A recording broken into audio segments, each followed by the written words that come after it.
Coach, would you like to begin with a statement or shall we fire away? Just good to see you, John. Back at you, Coach. Hey, could you update us on the health of the Spiders, specifically Blake Francis and Grant Golden? Sure. Grant, we just finished practice a little while ago and practiced essentially the whole practice. We're going to try to, he and Adam are going to try to tape his finger a little bit differently tomorrow. You know, the padding that we have in the tape we've been doing has pulled it back a little bit. So he's going to try to just tape it with the next finger, maybe give him a feeling of more range of motion or ability to catch the ball. So Grant's a go. I'd say Blake is really a game time decision. Yesterday, Tuesday, he was, really limited, in some pain. We had x-rays, which were negative. That was mostly cautionary, to be cautious.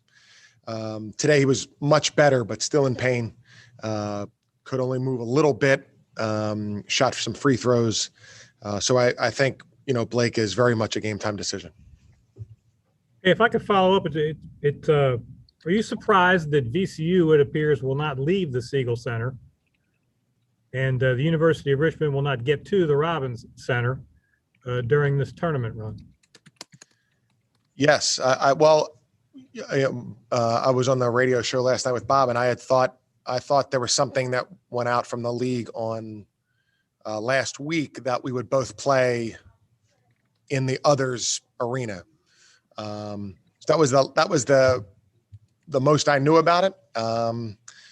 And yeah, so I am surprised. I don't know what brought along that change. And there was, there's been nothing said to myself. I don't know about the other coaches, but there was nothing said to myself. I know that, I know we're at 11 o'clock at the Siegel Center, and that's what we have to concentrate on. Thanks. Hey, Chris. I would have to guess, are you guys still considering trying to add another game after the A10 tournament, or not really thinking about that anymore? Yeah, well, we would still consider it. We're not thinking about it now, but that doesn't mean we won't consider it at a later time. I would say that, we just have to concentrate on this, which is right in front of us. And we would kind of make that decision afterwards. I think you might see some games and some people being interested, but we're not thinking about it at the moment. Doesn't mean we won't think about it in the future. Hey, Coach, is there a feeling of kind of rejuvenation, fresh start? Hey, let's play to our potential and really, just kind of put everything else behind us? Or is that hard to do with the health issues you guys are battling? Well, I think really everybody has that. I think when you're going in as whether you're the 1 seed or the 14 seed, I think you have that. As the 1 seed, you want to be, you need to restart also, and you need to have an understanding of the venue and the team and everybody else is a fresh start. So everybody has that, including us. Playing Monday so close to the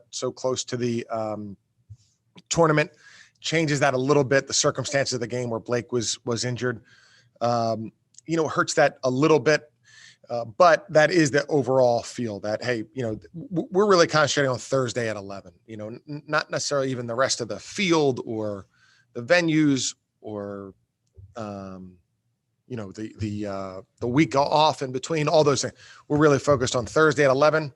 That's when we get to play and looking forward to that. And that's really been our emphasis for the last couple of days.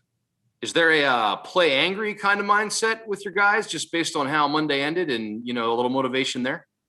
Yeah, I think that's, I think that was Wichita State's slogan, right? For a long time. That's not necessarily how we talk about it. But compete and work as hard as you can and embrace the physicality of the particular opponent in Duquesne, those types of things. And, more that, we've had a great deal of, adversity or things that have happened to us during the course of since last March, and that we've taken those and we've tried to come back and fight back. And this is another example of that. We hope that Blake can go, but especially if he can, or if he's limited, there's another example of that. And we need to, everybody all in, everybody together, just try to do as much as we can to win the game on Thursday. Chris, Thanks, Chris. Has your team put Monday sufficiently behind them? Oh, for sure. I think that part of it, Lane, being the tournament probably helps you to do that. If it had been, if there was a game, say Thursday or Saturday, then I think that lingering effect there's more of a chance of that connecting itself. But I think because it's a tournament and it's the new end of the regular season and then the tournament, I do think that helps you to put, the last game behind you or the last feeling behind you. So I do think it's a pretty clear distinction between the two. So in that way, it probably helps us. Is there a confidence from already beating Duquesne this year? To a certain extent, sure. I think having played them is really good. Their styles of the teams are so different. They're a team that really tries to pound the ball inside. They usually play with two big guys, which is more and more rare. St. Joe's played with 0 big guys. But they really try to pound the ball inside. Of course, we're more fluid and move the ball and certainly throw it inside and try to score easy baskets inside. But I think they're so committed to it. So I think the familiarity with that is good for us. Having won the game probably helps a little bit, but I think the familiarity is really important. Given Duquesne's, physicality, as you mentioned, in the interior, of course you won last game, but Grant's injured this time. That's your force on the interior. What do you have to do differently in this matchup to, make up for Grant's injury? Yeah, well, Grant and everybody else who plays on the front line really has to compete and fight as hard as they can. Grant might be limited in that to a certain extent, but really we need to fight and compete and, meet them at the rim, and box out early and all that kind of stuff. And then everybody else has to, I think Jacob had 8 rebounds last night. I think another game he had 8 or 9 rebounds recently. So those long rebounds that come out, the rebounds that are tipped by either team, those things, being alert to that, embracing the physical play, it really takes everybody. There are 2 guys, especially Weathers and Hughes, are really aggressive rebounders. They don't get everyone though. And the ones that are bobbled or tipped away or that we don't get cleanly, we need to be able to run down and get those because we're alert and quick and ready to go compete for the ball.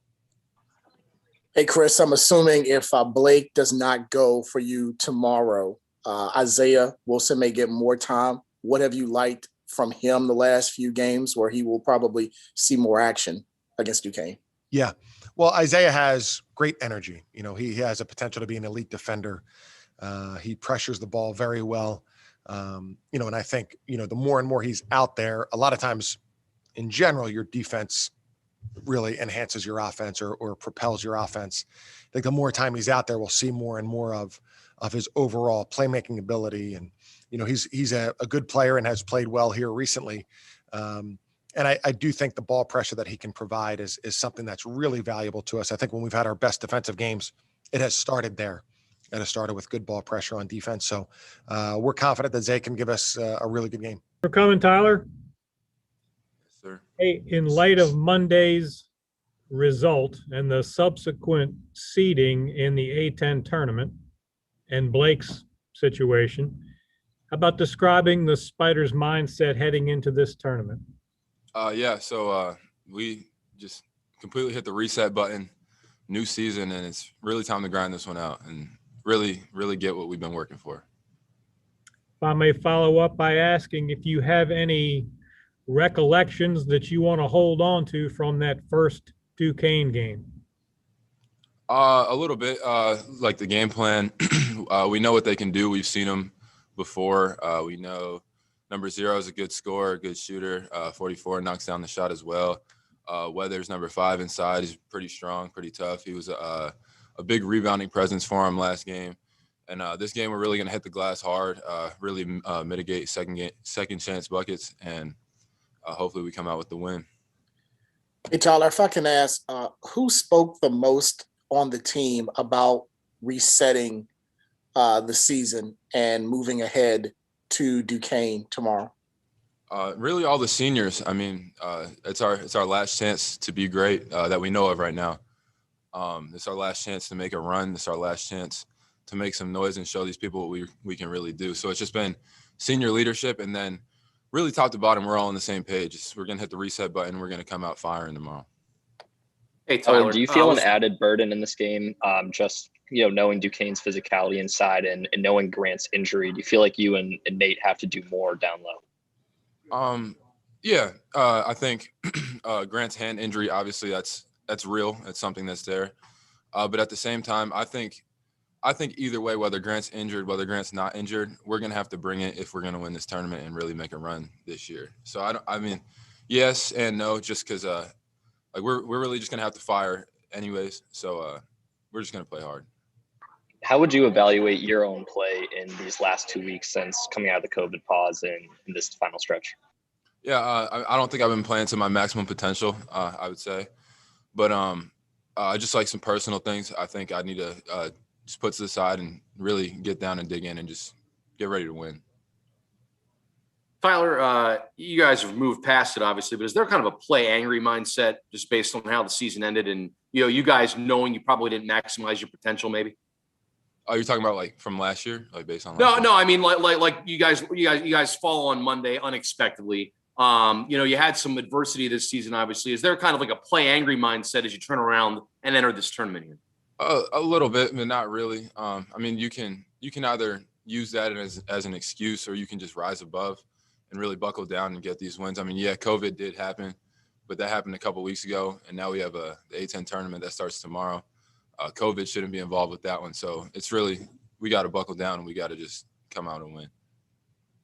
Hey, how have you gone about pushing your own personal reset button, and also any different feelings playing in the A10 tournament? You didn't get a chance to do that last year, obviously. Yeah, this is my first time playing in the A10 tournament. For me, just hitting the reset button was just kind of taking a step back, relaxing, knowing that I had a pretty good season all the way up to this point. And just because there's a little drop off doesn't mean that I can't come back and play the way I've been playing and help the team win. Obviously, we dropped the one to St. Joe's, and that one hurt. But at the same time, it's just extra added motivation as to why we can't take games off. We can't take plays off. We got to come in and we got to win how we know how to win. Think it'll feel any different being in a tournament setting? It's not going to look like a normal tournament, but it's a one and keep going or lose and you go home. A little bit. At the end of the day, it's just basketball. So it'll probably be a different look because it's the A10 tournament. You'll have A10 banners everywhere, but at the same time, it's just a game of basketball.